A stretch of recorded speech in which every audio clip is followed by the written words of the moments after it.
Mr. Draghi also warned that deregulating the banking industry was potentially dangerous and could start the next financial crisis.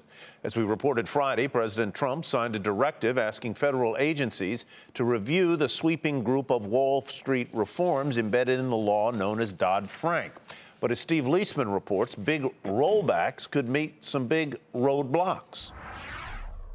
In signing an executive order last week, the president said he plans to, quote, cut a lot out of the regulatory reform law known as Dodd-Frank.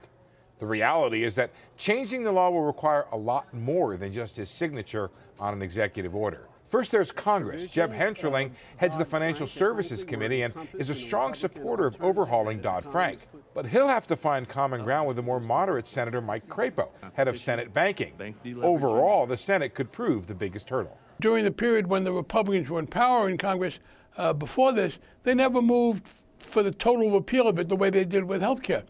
And you're going to need 60 votes to change any of the major legislative pieces. And there are multiple agencies involved. They include the Federal Reserve and Office of the Comptroller of the Currency, both of which regulate banks.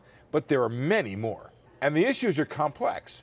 Should big banks keep more capital on hand than smaller banks? What's the best way to wind down a bank if it gets into trouble and make sure it doesn't require a taxpayer bailout?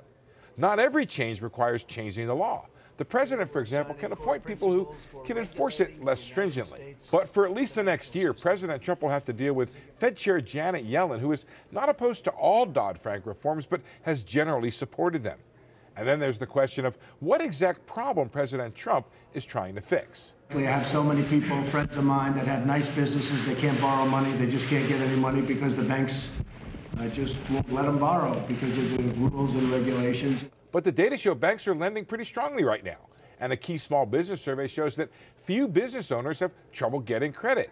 While many disagree over the need for fixing Dodd-Frank or how to do it, there's fairly good agreement that it's one of the most complex laws of the land, and fixing it won't be easy. For Nightly Business Report, I'm Steve Liesman.